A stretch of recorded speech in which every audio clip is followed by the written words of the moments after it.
Hello, you wonderful people, and welcome to another episode of Not Too Comic Book. This being a show where I talk about TV shows that are adaptations of comic books. For today's episode, I'm going to talk about Titans Season 4, Episode 7. A lot of really interesting things went down in this episode, so let's break it down. So first and foremost, I was kind of confused because I was like, okay, so certain elements we were immediately picking up in the aftermath of because we see Sebastian rising up and becoming Brother Blood, and the cult of Trigon is, following his lead now, and obviously it's about heading towards the end and bringing Trigon back. And then we hard cut to the Titans being back at the temple, but everyone's gone. I'm like, wait, because at first I thought, like, did they end up in some, like, pocket parallel dimension that's very similar to where they were? But it's like, no, turns out they were saved and they heard Gar's voice. Now, that was something I had to Google. I was like, because at first I was like, am I watching the right episode? And I did watch, like, the first, like, minute or so of the next episode. So I was like, okay, so... Because I was just making sure, like, was something out of order or whatever. It was like, no, we're just not supposed to know about the Gar situation. I don't know if that's going to be something that gets circled back to later on in the season, and maybe how he helped the Titans. Maybe that's just going to be ambiguous, like, because maybe Gar's situation is going to be a full episode within itself. So it's like, right, there's not enough time to put that and the Titans, the progression of the story of them trying to stop the Trigon cult situation. So maybe that's what that is. Maybe it's not even a thing of, hey, Gar ends up in necessarily the same spot the Titans do, or so them just kind of popping back, like they were lost in some darkness. That's all they knew, but they heard Gar's voice. That's all we got from their perspective. So maybe that's all it's meant to be. So that's what kind of threw me for a loop, because I'm like, did I miss something? Like I said, I thought it was on the wrong episode or something. But either way, that's a me issue. So still unclear what happened with Gar. They don't seem too concerned. They just know, like, hey, Gar saved us and that's it. Like, we're like, oh, where is Gar? It's like, they must know or feel something. Oh, I mean, all we got was Rachel saying, like, hey, if Gar was, like, dead, I'd be able to feel that. I'd be able to sense that. So, I don't know. We'll see where things kind of go on that front. Part of me wonders, it's like, I'm always going to wonder, is that like a production thing where it's like, I don't know how much of this was like fully done and still just in the post-production phase, because obviously the season was split up, even before the cancellation. But I don't know if this and Doom Patrol got the Stargirl treatment of they knew ahead of time and this might be the end. I think I might have I know I talked about it a little bit when the original news came out, but I don't remember at the time. I don't remember if that was the case or not at the time. I remember covering it for a video, but I don't remember if that was, like, known at the time or whatever the case may be. It's just one of those things I'm curious, like, how much has changed on how this season was supposed to play out versus, like, did they change anything to kind of fit it to be more of a series for now? These being the final 6 episodes and all that. But either way,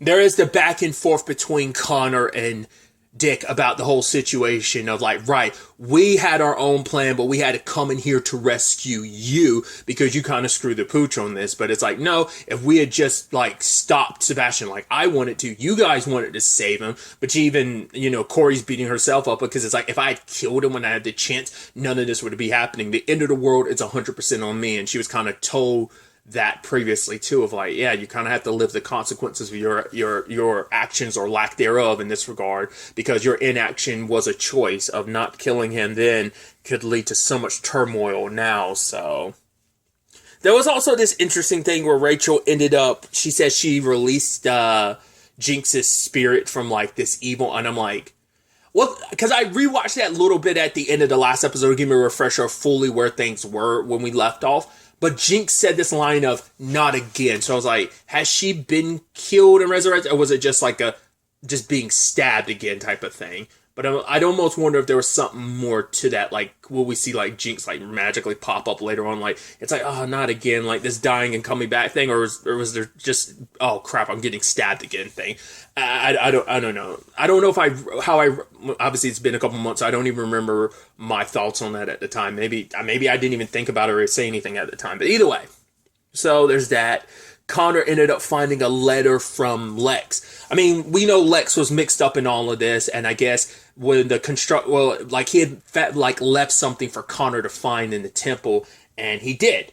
And so it was a letter. It was, hey, Dick wants, Richard wants to play, being a master detective. Let him figure out, what's next. And so Dick and Corey went to Roberta, who's apparently good with all languages that are extraterrestrial, including Klingon to Tamaranian. And it's like, Klingon's not a real language. It's like, tell her that. He's like, actually, don't. Because he's probably like, that's a whole ordeal you don't want to get into. So she was excited to meet Corey. I guess Corey's her first Tamaranian. I mean, to be fair, it's not like many have come to this planet. There's only been 3, So, but obviously just, it showcases who Lex is, that he was like, right, if I couldn't take care of the May situation, that means I'm most likely dead, and this is my contingency plan, which isn't too surprising because Lex is Lex, and he is the person who has plans on top of plans on top of plans, so. But obviously it's like, I'm leaving it to the Titans, but I'm also mainly leaving it to Connor, which, let's jump to Connor's circumstances a little bit. He ends up following Lex's message, and it leads him to believe I believe that's Mercy. I don't think we've seen her since season 2.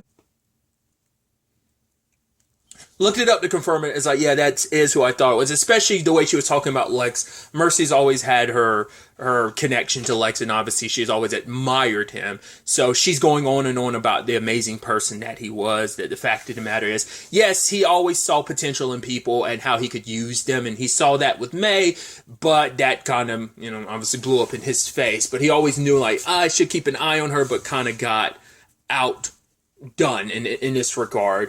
But it's like, yeah, I'm going to give you some information that you could either run to the Titans and give to them, or you could live up to your legacy, because it turns out that Sebastian and May went and they took over LexCorp. It's like, yeah, it was messy, but they pretty much took it. That sounded like a very much, they went in there and slaughtered a lot of people. So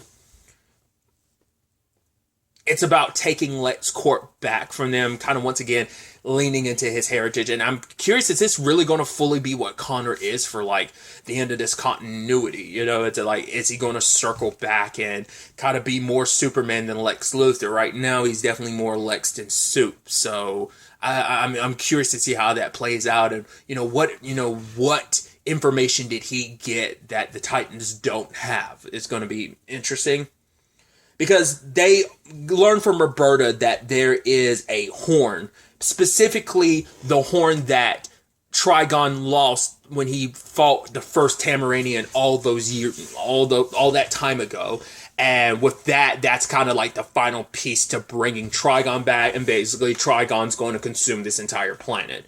But the only one who can stop him is Corey, but in the process, she has to sacrifice herself. But it's like, okay, this prophecy saying I have to die in order to save the universe. But Dick's doesn't even want to entertain the conversations. Like, right, we'll find the horn, we'll stop that before it even happens. But it's like, Dick doesn't even, I think it's when you've gone through everything that you've gone through, lost what you've lost, especially considering what Corey's seen, what Dick has seen vision-wise about, their life together, their daughter, like that probably makes it even harder to want to even have that conversation. But yeah, you're someone who's, always kind of push people away, and your family, you have this new family you found and built for yourself, and you don't want to lose any one of them, especially because it's been a, tumultuous journey as a, throughout his entire superhero career, but especially, from what we've seen over the course of this series, it's been tumultuous and complicated and a hard road. So doesn't even want to talk about it. So, because for him, it's like, if I talk about it, it makes it real. So it's a moot point if we get to the horn first. So they ultimately end up kind of deciphering some messages that basically, it turns out, they're coordinates that's supposed to lead to the horn.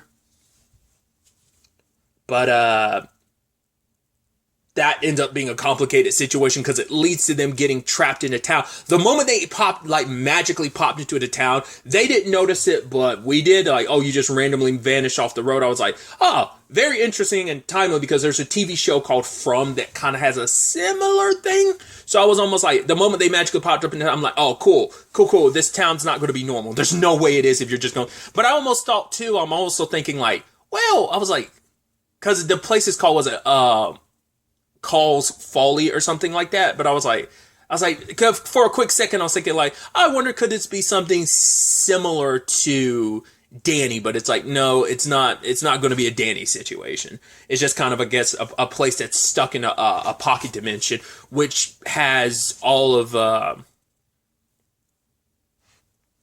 they kept referring to followers, but I wasn't sure they were referencing Trigon's followers. I guess they were, because this is supposed to be where the horn is hidden. So I'm wondering how long these people have been trapped here, and were they was it a situation where the horn was left here, and because it seems like the sheriff's the main one he's the keeper. So did he come to this town and then trap it in this magical pocket dimension? Because it seems like he's like the main one behind everything in this town. So. Because the moment Rachel and Corey and Dick got there, it's like things were already a little off. And then like the waitress seemed scared, as Rachel could tell. It's like, yeah, something's off about that. And so ultimately we find out that she drugged. Because like Corey and... Because at first I was about to say, I was like, did Dick even drink one of the milkshakes? I mean, even if he didn't, he also did order coffee. But it seemed like it was only Corey and Rachel that were affected. Turns out it's specifically a drug to work on aliens, which I was like, Trigon's considered an alien? And then it's been a while. It's something they haven't really dived into since season 1, but I'm like, I guess he's considered an alien. Because when I think Trigon, I just think demon. So I don't know if that's something they did specifically for this continuity, like leaning into the more like alien of it all. It was like, oh, Trigon is an alien. Like I said, maybe season 1 kind of made it seem like, oh, he traveled around like gobbling up worlds and stuff like that. Now he's here on Earth, but I'm like, it still never clicked in my head to think alien. But you know, maybe just because it's obviously been so many years since I've seen season 1, so maybe that's why I just traditionally think of him as like, you know, kind of like a demon/devil equivalency. Either way, they thought that Dick was Trigon's son. I guess it's like, right, they must know they already know about the prophecy, so they must have been expecting him, and lo and behold, Dick's the one that shows up instead. Because they also weren't expecting Rachel because she's Trigon's daughter. It's like, but no prophecy told. That is kind of like, I mean, I think that's what makes her that makes her one of the X factors in this, is because the prophecies don't talk about her. Because Rachel's thinking like, right, the horn is meant to be for the blood, anyone that has the blood of Trigon. It's like, whoa, she has just as much of the blood as Sebastian does. Yes, he's the more true heir, but that was, you know, at one point in time, like, that was supposed to be Rachel, but now it's like, no, it has to be Sebastian, because he leaned into it more. He gave into it, whereas Rachel fought that destiny. So she did promise to get the people out of this town. It's like, well, she does have, like, obviously her powers are back and everything, but for her, she even talked to Tim about it. It's like, but they are different. She's like, I think for a long time, she's like, I fed off that darkness in me, and now that it's gone, I kind of don't know what to kind of make of myself, because I've kind of fed off of that for so long. It's been, that side of her has kind of been a part of her entire life. Obviously, she didn't really discover it until like a couple years ago, but it's always been there. Now that it's shifted and turned into something different, it's, you know, I'm curious to see where things kind of go on that front. But maybe she can, because she's not even fully aware of what she can fully do now. I mean, even the whole releasing Jinx's spirit, even Dick was like, oh, how did you do that? She's like, I don't know. I just know that this is how this is supposed to be. Like, I just know this is something I could do. At the same time, we had the Bernard and Tim situation, because Tim was kind of in this awkward position where it's like, hey, I was told by Bernard I wasn't ready for actual combat, and I still went out there, and he was right. And it's like, right, should I really let, you know, it's like, letting him know I'm okay is one thing, but it's like, I kind of feel embarrassed by the fact is that he was right, and I kind of screwed the pooch on this a little bit. And also the fact is that, we are still in the middle of all this, kind of using and making excuses not to get in contact with Bernard, which Bernard shows up because it's like, yeah, I kind of had to track you guys to find you, but, if you don't want to, the fact is that Tim couldn't even give him a response. I thought at the very least but I guess Tim decided, like, I'll get back to my mom because that's a lot less complicated than getting back to Bernard. But when it's all said and done, Bernard wasn't too happy about that because it felt like I guess I don't warrant, because I am checking in to make sure you're okay because I do care about you. But it's like, hey, maybe we need to put our feelings aside and focus on the mission and just be colleagues and friends. But it's like, that didn't last long. The adjoining, hotel rooms, and it's just kind of like okay, I unlocked my side of things. What are you going to do? Oh, you unlocked yours. And Tim's like, oh shit. Okay. Gotta pump myself up, get a few push-ups in, make sure I'm like, I guess my muscles are like nice and flexed and tight. It's like, okay. And it's like, oh, I don't want to be just friends. And it's like, me neither. And they get to it, and I'm like, go ahead and get it. So that's neat. It's like, oh, come on. Like, things are there's such, life is so short, like, jump at these opportunities. Obviously, there's been chemistry there from the beginning since they first met each other. And because they had kissed previously, but, it's just like we hadn't really continue down that road, but now we have, so that's going to be interesting to see. Hopefully things aren't awkward when we catch up with them next.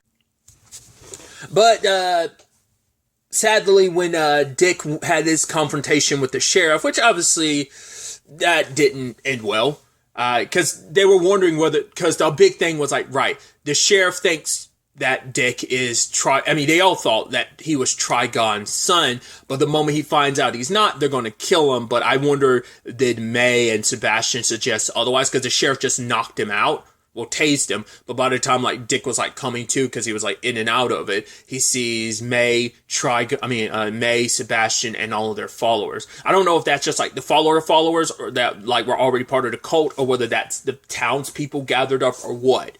But, obviously, this goes hand in hand with the next episode, which was also released. So we'll kind of have to continue down this route. Like I said, I already watched like the first minute or two of the next episode, just trying to see where things kind of stood. Because once again, on my own part, I was like, was something mixed up? Did I watch the wrong episode? And it's like, either way, I'm excited to see where all this ends up taking us, continuing into the next episode. But really, that's all I want to talk about. Till the next time we meet, be happy, be safe, live life to the fullest, and enjoy it. Good day, and goodbye.